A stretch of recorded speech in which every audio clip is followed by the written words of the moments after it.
you saw what our Navy chief said, I mean, that we're preparing for a role, and if and when we're asked for it, we might do it. That doesn't mean building capabilities doesn't automatically translate into a political role. The Vietnamese are very keen for India to play a larger role. But India also recognizes the limitations, that you have to operate in distant waters on your own is not going to be easy. So India doesn't want to be dragged into a conflict with China and be exposed in that form. So I think Indians are going to make their own calculation. But overall, their interest has increased, the diplomatic positioning has increased, their intervention in the multilateral forums has increased, and actual capabilities to play a role will increase with increasing strength of the Indian Navy. But that can only be done in collaboration with the other powers and not unilaterally. So I think once we understand that, we see I think on Japan's role, I mean, we didn't really look at this too closely, but when you see US and its allies as one group, that was the framework in which the book went. American Decline, I agree with you that, in fact, the book argues US is the dominant power in both the places, and how the US manages, because right now as we speak today, Chuck Hagel is testifying before the US Congress, the questions of sequestration, how much money can the US can actually maintain, those issues will be there.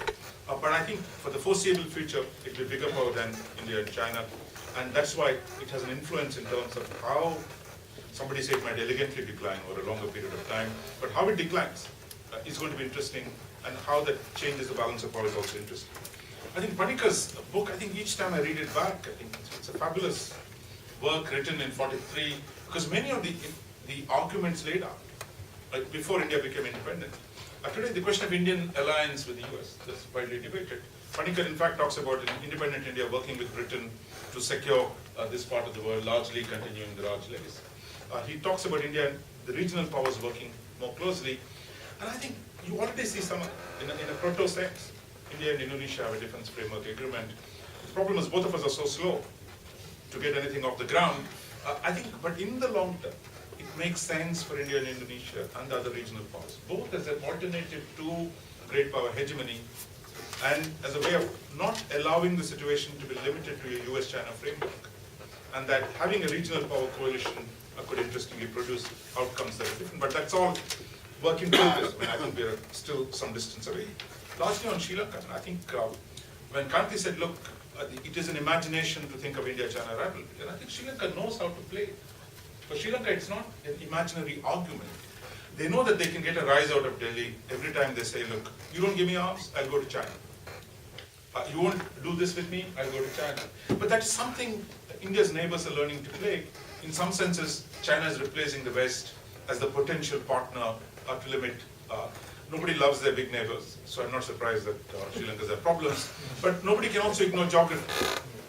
That for all said and done, India can do more nasty things to the Sri Lankans than China can do, or China can support. So Chinese are also Sri Lankans are also conscious that, look, even while they play the game of balancing, they also look to do more cooperation with India. So I think just as India played between Americans and the Russians, it's perfectly logical what Sri Lanka is doing, exactly what Maldives is doing, Seychelles is doing, Mauritius is doing. So all small powers in the Indian Ocean literally would want to balance against their neighbor, or bring somebody else from a distance. That's not a shocking, surprising behavior. Good luck to you. I know you have to go back. Before you do, can you respond to some of the questions?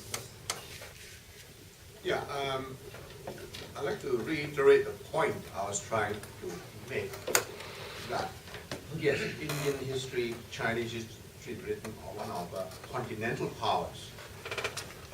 And so that means no ability to project a naval capability, but that does not mean that they were not oceanic trading powers.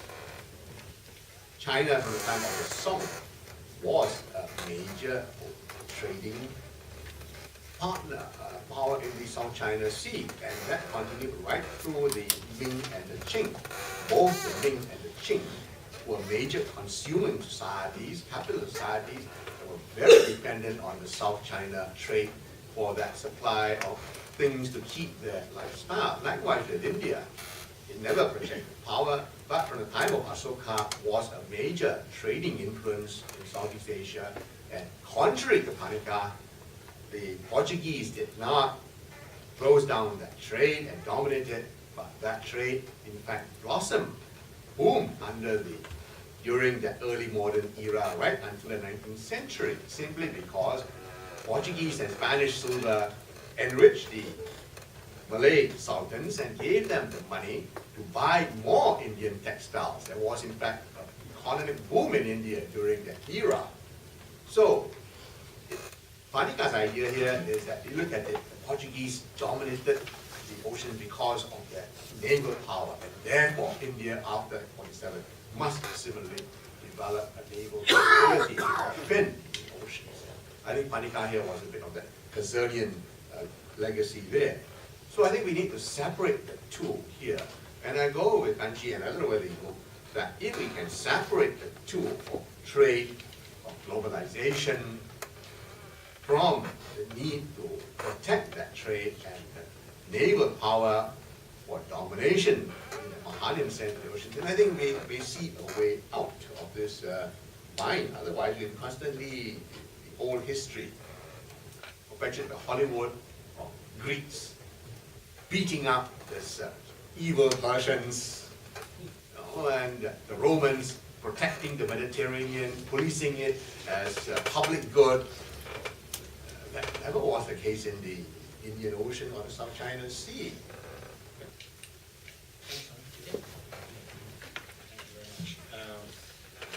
Okay, I'll pick up on a few of these points. I agree with Raj about the South China Sea. India's role there is not primarily going to be through some sort of unilateral naval role. I think a unilateral naval role in the South China Sea would expose the Indian Navy to the same sort of fate of the Wales and the Pulse in 1942 in any conflict with China. Is going to be essentially commercial, economic, and diplomatic, and I don't think India would be foolish enough to ally itself too closely with any of the particular claimants. I think all outside powers are too sensible to do that. That's a can of worms. On the question of the point about perhaps some people making too simple an assumption about the decline of American power, well, who knows? But my sense is that many people make too simple an assumption that the United States will recover. And I think people in this region have seen external powers come and go over the last few hundred years. The Portuguese, the Dutch, and in the early 1970s, the British. I mean, don't forget, until 1968, the British were intending to be here for decades longer, and then there was a balance of payments crisis in 1968, and the British said, oh, sorry, we're going to go by 1976. The economic problems deepened in 1969, and Britain said, oh, well, actually, sorry, we're going to go in 1971, thereby, in the case of this city-state, depriving it of not only its external defense, but 20% of its GDP. So I think there are reasons for cautions when caution when great powers, external great powers, talk about their long-term staying power, because sometimes to me that seems like an assertion of faith rather than a rational assessment. Okay, I'll stop there.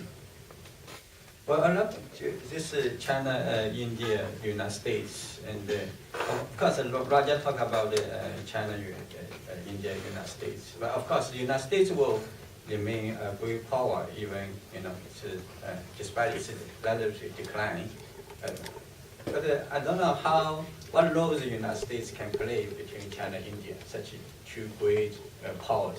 The United States already has so much trouble with handling smaller states, but I can never imagine the United States will be able to handle China, India, such two great powers. India Well, in China, inside China, many people are thinking whether India will become will have like a U.S.-Japan alliance. But I don't personally, I also talk to a lot of people. They don't believe India will form such alliance against China. India and independence is so important for both China and India. So I don't see the U.S. really will play such a big role as Raja assigned in this book. Also, Japan, this is a very interesting story. Japan now is trying to become a normal state, but I think it's the first country where that will not only affect China, but also the Korean Peninsula, right? Also will affect the United States. I would say the United States will be very much worried about that, because don't forget an anti-U.S. settlement within Japan, very strong. In the 80s, when Japan, this the mayor of Tokyo wrote a book, saying no, it's the first time, not China, it's to the United States. So if Japan become independent, militarily, strategically, so the first country should worry about is the United States, actually, not China. So China actually now is trying to, realize it's good for the United States to manage Japan. So that's factor. But MBA's policy, you can see, past weeks, how the U.S. is so sophisticatedly handling this issue, because there is a so-called America in terms of U.S.-China economic relations. Then U.S. and Japan strategic alliance. So the United States had to keep this very subtle balance. Then about whether China will be isolated again, I don't see, and because of globalization, regionalization, China will be able to go back, in its older days.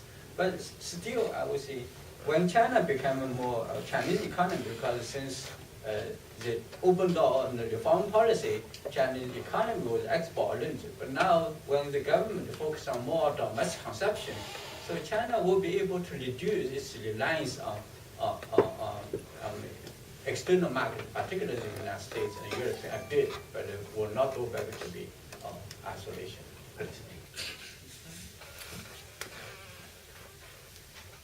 I think if India was to play a bigger role in this region, Southeast Asia and the South China Sea, I think Japan and Vietnam are probably far more likely partners than Indonesia, to be honest. But Indonesia has quite an influential and substantial ethnic Chinese population, and so it's not necessarily the best place to take on a very anti-Chinese role, to be frank. There are domestic cross pressures there that would be quite serious. Ed Lutwak, in his recent book on the rise of China and what it means, points out that Vietnam, Japan, and India together, as India grows, will out-muscle China in GNP terms. So if you wanted to look for a minimal coalition against China, those three are probably far better candidates. On Panikkar, I think Panikkar says all kinds of different things at different times. So, I'm not much of a fan. At one point, he was great on India as a maritime power. Then after the '62 war, he decided India was a continental power. He was worried about the Chinese and wanted an alliance with the British. But when he was ambassador in China, he was a great fan of India-China friendship against the former colonial powers. So I think it depends which day of the week Panikkar woke up to what issue. And I think he was a fairly disastrous figure in Indian strategic thinking, personally. But I'm a US declinist, so I'll pitch for the long-term evaporation of the United States from the Asian theater. They're 10,000 miles away, and their domestic politics is like India's, paralyzed. The long-term trends in the economy don't look terrific. I suppose fracking and the oil bonanza might have some turnaround, but in the long term, it doesn't seem to me. The ability of the Americans to project power into Asia for a very long time, historically, or any other great power, so far from home, seems quite historically untenable, frankly. And the pivot looks a bit embarrassing. I mean, 1,500 Marines in Darwin or whatever it is looks trivial and almost silly. The pivot is more a diplomatic pivot, I understand that. To get more involved in East Asian and Southeast Asian institutions, but it's not been tremendously reassuring, and I don't think India has been reassured, as Raj points out. There's so many question marks about the long-term vision of the United States and ability to stay in Asia. So I think the rise of Chinese power is an enormous issue, that's true, and the countries of Asia will have to really sort it out. On the larger point that Raj makes, which is the two massive, historically unprecedented, the big powers gobbling up resources, looking for markets, and all of that. I mean, that's not tremendously persuasive. There's no, I mean, through economic theory, I can't see why they couldn't, go in search of markets, trade profits everyone.